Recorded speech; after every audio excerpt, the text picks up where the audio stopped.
একজন ফকির বাবা আসছেন, জিন হাজির করে তোর স্বামীকে জেল থেকে বের করে আনার ব্যবস্থা করবেন।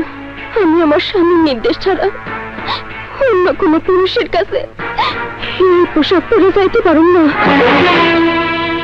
তাহলে খুশি, তুইও জেনে রাখ, আমি এই বিষ খেয়ে আত্মহত্যা করব। 7 বছর পর আমার নাদের জেল থেকে বের হয়ে এসে যখন জিজ্ঞেস করবে, মা তুমি কি আমার জন্য কিছুই করতে পারলে না, তখন আমি কি জবাব দেব? তাই আমি চললাম খুশি, তুই সুখী থাকিস, আমি চললাম। আপনি এই বিষ খেয়ে আত্মহত্যা করবেন না মা। কেন আত্মহত্যা করবো না? আমার মা বাপু বিষ পান করে আত্মহত্যা করছে, আপনিও যদি বিষ পান করে আত্মহত্যা করেন তাহলে মানুষের ধিক্কার দিয়া কলম কিনি অপয়া করিব। আমি এই অপবাদ সইতে পারবো না গো মা, সইতে পারবো।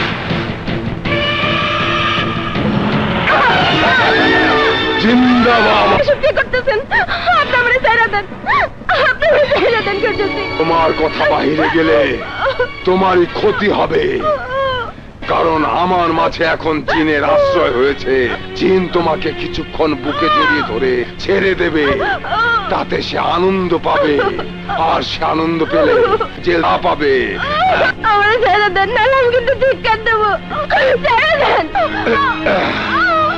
কোনো লাভ হবে না।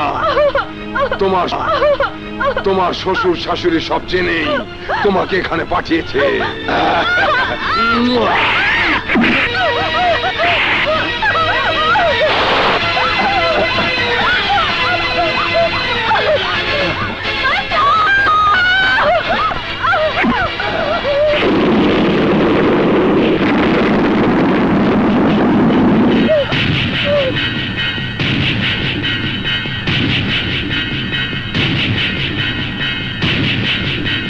কে তুই? তোর জিনের বাপ।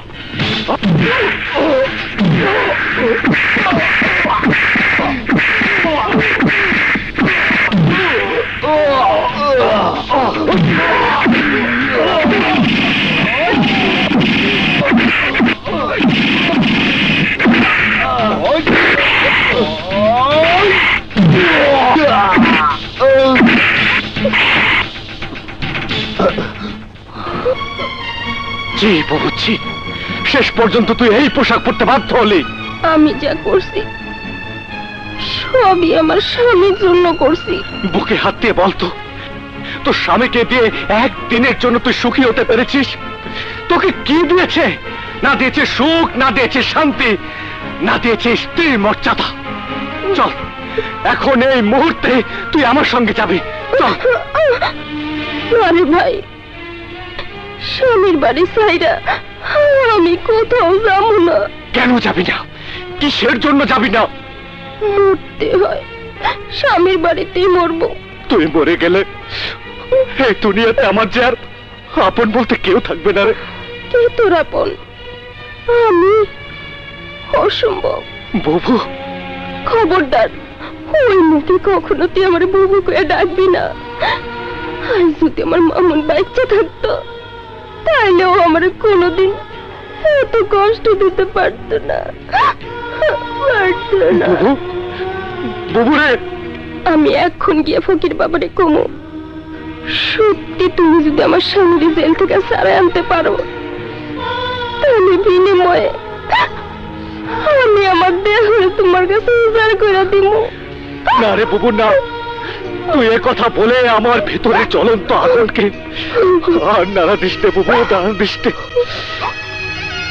আগামীকালে তোর স্বামীকে আমি জামিনে বের করি।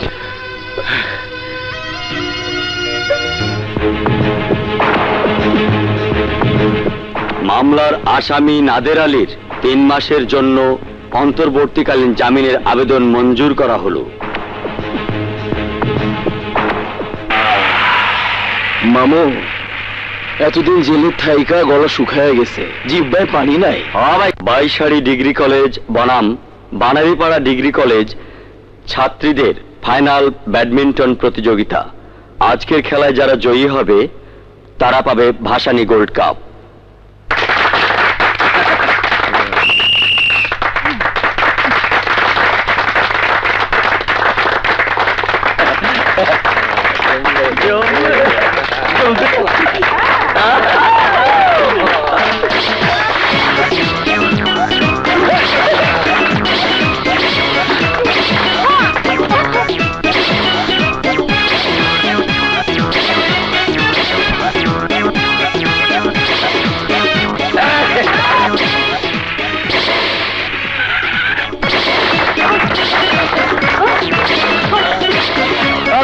লোকের খেলা দেখা পাগল হয়েছি আমি আর মামু। আমার সবাই বলে খামু আর খামু। যাও মামু, ওরে নিয়া মাঠে আসো। হ্যাঁ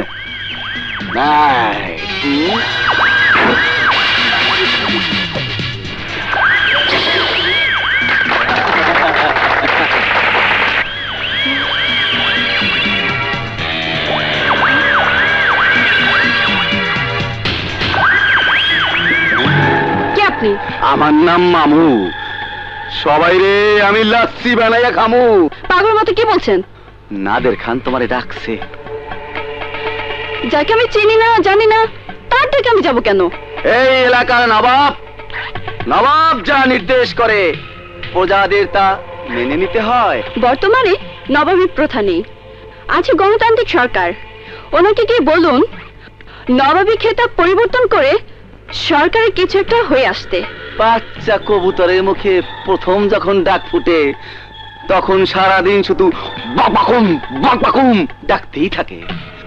মনে হয় এই মাইয়ার মুখে প্রথম ডাক ফুটছে রে। বুঝলি বান্ধবীরা, এক জাতের কুকুর আছে, শুধু ঘেউ ঘেউ করে চিৎকার করে। যখন আবার দুর্বুঝ দেখে তখন সে কুকুর আবার দৌড়ে পালায়। যে কুকুর আবার ঘেউ ঘেউ না কইরা নিঃশব্দে কামড় দিয়া বসে তাকে কোন জাতের কুকুর বলে আজ আমি তোকে দেখিয়ে দেব।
চল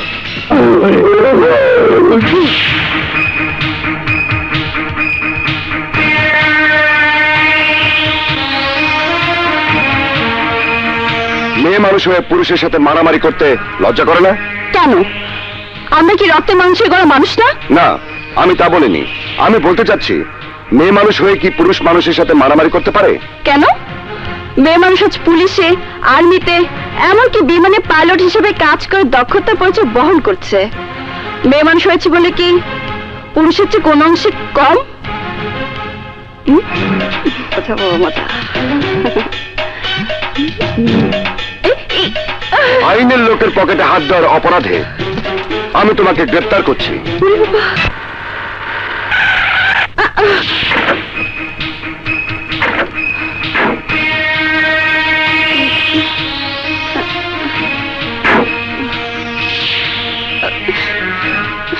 বাড়িতে কে আছেন?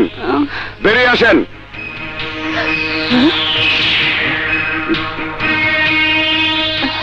কি হয়েছে ওসি সাহেব? এই মেয়ে কি আপনাদের? হ্যাঁ, আমাদের মেয়ে। মা, বাবা।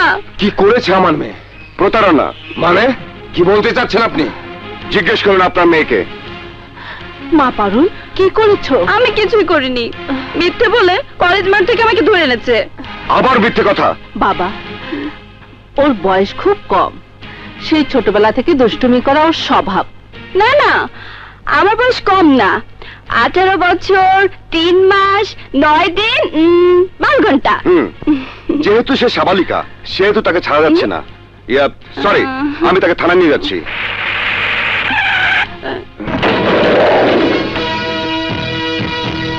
ভাইয়া,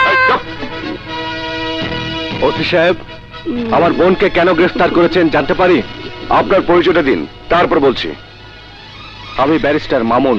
ও, আপনি তাহলে ব্যারিস্টার মামুন? জি স্যার। আপনার বোনের বিরুদ্ধে প্রতারণার অভিযোগ আছে। কোনো সাক্ষী প্রমাণ আছে? না, আমি নিজেই সাক্ষী, নিজেই বাদী।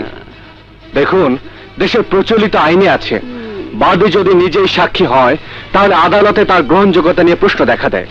তাই বলছিলাম কি, আপাতত অভিযোগটি প্রত্যাহার করে নিন, নতুবা আপনাকে আমি আদালতের কাঠ গড়ায় দাঁড় করিয়ে ছাড়বো। এই না হলে কি আমার ব্যারিস্টার?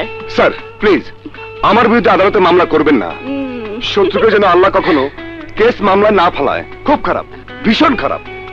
ঠিক আছে, আমার বোন পারুলকে ছেড়ে দিন, কথা দিচ্ছি মামলা করবো না। ছেড়ে দিচ্ছি।